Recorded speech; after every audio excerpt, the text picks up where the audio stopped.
নমস্কার, ডিভাইন ক্রিয়েশনে আপনাদের সবাইকে স্বাগত জানাই।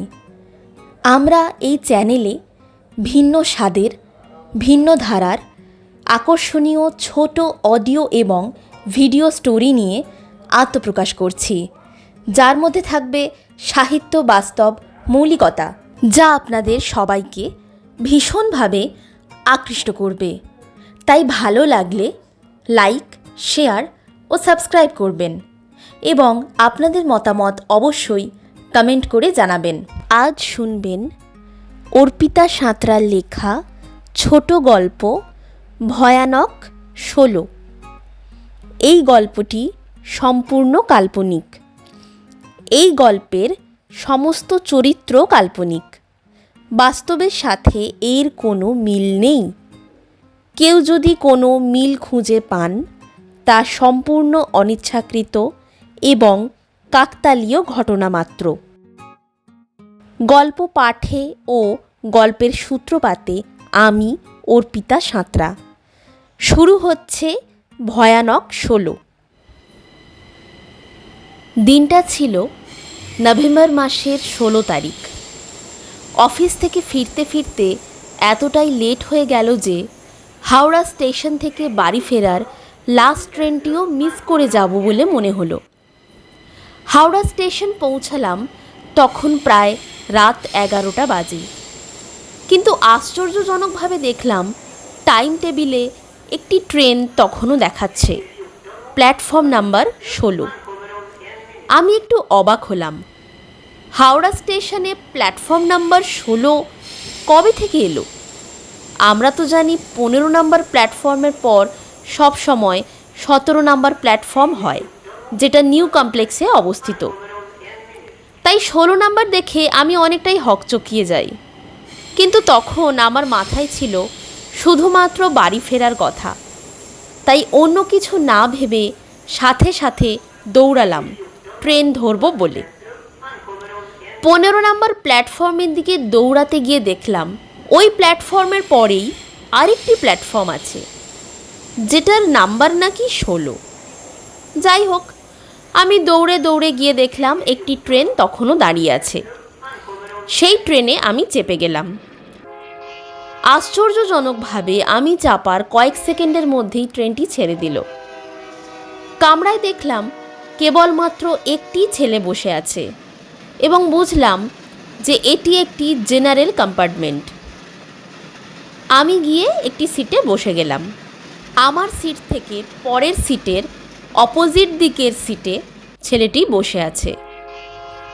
ছেলেটির বেশভূষা দেখে মনে হলো যে সে ভালো পরিবার থেকেই বিলং করে। হঠাৎ দেখলাম সে আমার অপোজিটে এসে বসলো এবং এক প্রকার চেয়েই আলাপ করার একটা প্রচেষ্টা চালালো। বলল, এত রাতে আপনি কোথায় যাচ্ছেন? আমি বললাম, অফিস থেকে বাড়ি ফিরছি। এরপর আমি আর থাকতে না পেরে জিজ্ঞাসা করেই ফেললাম, আচ্ছা 16 নম্বর প্ল্যাটফর্ম এটা কবে থেকে চালু হয়েছে? এটা তো কই খেয়াল করে দেখিনি।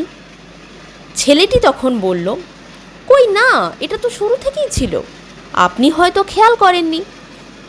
আমি আরও অবাক হলাম, এটাও কি সম্ভব? কারণ আমি একজন ডেইলি প্যাসেঞ্জার, প্রতিদিনই অফিসে যাই। আজকে আমার একটু কাজ পড়ে যাওয়ায় ফিরতে একটু দেরি হয়ে গেল, কিন্তু তাই বলে 16 নম্বর প্ল্যাটফর্ম, ইজ ইট পসিবল? যাই হোক, এরপর আমি জিজ্ঞাসা করলাম, আপনি কোথায় যাচ্ছেন? ছেলেটির কথা শুনে বুঝলাম সে আমার আগের স্টেশনে নামবে। হঠাৎ সে আমাকে জিজ্ঞাসা করলো, আচ্ছা আপনি কখনো ট্রেনের সাথে পাল্লা দিয়ে দৌড়েছেন? আমি শুনে ভাবলাম হয়তো প্ল্যাটফর্ম থেকে দৌড়ানোর কথা বলছে। বললাম, হ্যাঁ, না দৌড়ানোর তো কিছু নেই, কিন্তু খুবই রিস্কি, তাই আমি কোনোদিনই চেষ্টা করিনি। সে তখন বলল, আরে না না, রেল লাইন ধরে ট্রেনের সাথে পাল্লা দিয়ে দৌড়ানো। আমি অবাক হয়ে গেলাম। বললাম, কই না, কেন বলুন তো? সে বলল, খুব মজা হয়, আপনি কি এক্সপিরিয়েন্স করতে চান? আমার হঠাৎ মনে হলো ছেলেটির মাথায় কোনো সমস্যা থাকতে পারে। এইসব ভাবছি, হঠাৎ দেখলাম ট্রেনের স্পিড অত্যাধিক বেড়ে গেল। আমি অনুভব করলাম যে আমার নিঃশ্বাস প্রশ্বাসে কষ্ট হচ্ছে। আর সামনের দিকে তাকিয়ে দেখলাম ছেলেটির অবয়বের কীরকম একটা পরিবর্তন হচ্ছে। সে আস্তে আস্তে একটি কঙ্কালে পরিণত হতে থাকলো। আমি ভীষণ ভয় পেয়ে চিৎকার করে উঠলাম, কে আপনি? আপনি কি মানুষ নন? এইভাবে আপনি কেন শাস্তি দিচ্ছেন আমাকে? আমি কি করেছি আপনার? আমাকে ছেড়ে দিন। সেই কঙ্কালটি তখন হো হো করে হেসে উঠল। সে হাসতেই থাকলো। এইভাবে কতক্ষণ কেটে গেল জানতেই পারলাম না। অনেকক্ষণ চলতে থাকলো আর আমি চিৎকার করতে থাকলাম। কঙ্কালটিকে আমি অনুরোধ করতে থাকলাম, ছেড়ে দিন আমাকে, আমি বাঁচতে চাই। আমার নিঃশ্বাস প্রশ্বাস বন্ধ হয়ে আসছে, আমি কথা বলতে পারছি না। আমি কি অন্যায় করেছি আমাকে বলুন। আমি চিৎকার করতেই থাকলাম। এরপর কঙ্কালটির হয়তো মায়া হলো আমার ওপর। সে আস্তে আস্তে সে আগের অবয়বে ফিরে আসতে থাকলো এবং ট্রেনের স্পিডও কমে গেল। এরপর সে তার অতীতের গল্প বলল, সে কিভাবে মারা গেছিল। গল্পটি অনেকটা এই রকম। ছেলেটির নাম উদয় চ্যাটার্জি। সে প্রত্যন্ত গ্রাম থেকে বড় হয়েছে এবং কলকাতায় কলেজে পড়তে আসে। গ্রামে বড় হওয়ার কারণে শহরে সে কিছুই চিনত না। এরপর কলেজে পড়াকালীন তার থেকে 3 বছরের সিনিয়র 4 জন ছেলে ওকে নিত্য নৈমিত্তিক র্যাগিং করতে থাকে এবং এইভাবে র্যাগিং করতে করতে একদিন ওকে বলে যে হাওড়া স্টেশনে নাকি 16 নম্বর প্ল্যাটফর্ম আছে এবং সেই প্ল্যাটফর্মটি কেউ দেখতে পায় না, কিন্তু কেউ যদি ট্রেনের সাথে পাল্লা দিয়ে দৌড়ে রেললাইন ধরে টিকিয়াপাড়া অবধি পৌঁছাতে পারে, আবার একইভাবে টিকিয়াপাড়া থেকে হাওড়ায় ফিরে আসতে পারে, তাহলে সেই 16 নম্বর প্ল্যাটফর্মটি সে নাকি দেখতে পায়। ওকে টাস্ক দেওয়া হয় যে ও ট্রেনের সাথে পাল্লা দিয়ে রেললাইন ধরে দৌড়ে টিকিয়াপাড়া পৌঁছে আবার একইভাবে টিকিয়াপাড়া থেকে ফেরার পথে যতক্ষণ না পর্যন্ত 16 নম্বর প্ল্যাটফর্মটি দেখতে পাচ্ছে ততক্ষণ যেন ও কলেজে ফিরে না আসে। তাই উদয় বাধ্য হয়ে তাদের কথা মতো তার টাস্ক আরম্ভ করে এবং এইভাবে 3-4 বার দৌড়াতে দৌড়াতে ট্রেনের সাথে অ্যাক্সিডেন্টে মারা যায়। এই ঘটনাটি শুনে আমার চোখের জল আর ধরে না। সত্যি র্যাগিং যে কত মানুষের জীবন খেয়ে নিয়েছে গুণে শেষ করা যাবে না।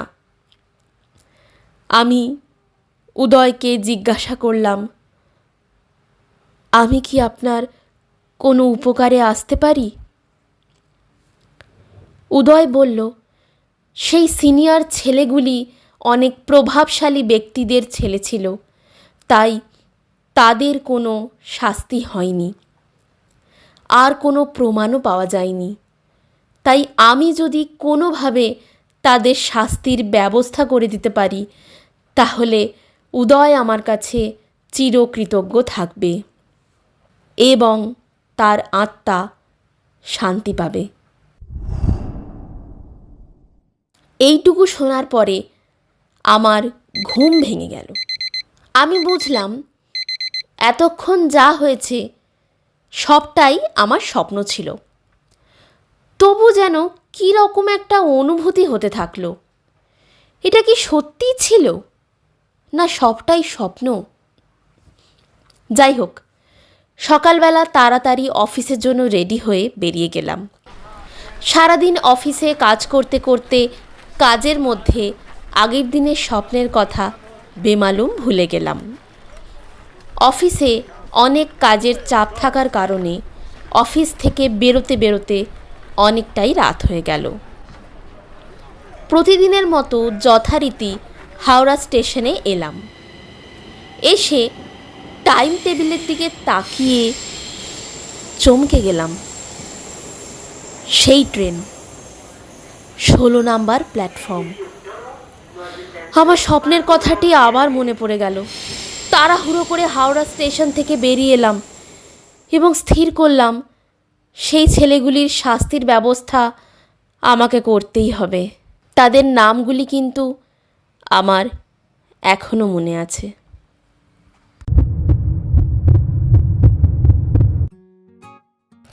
অর্পিতা সাঁতরার লেখা ভয়ানক 16 শুনে কেমন লাগলো তা কমেন্ট করে জানাতে কিন্তু ভুলবেন না।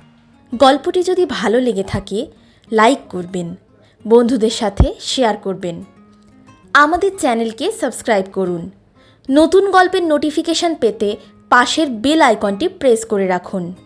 দেখা হচ্ছে আরেকটি নতুন গল্পের নতুন পর্বে। ধন্যবাদ।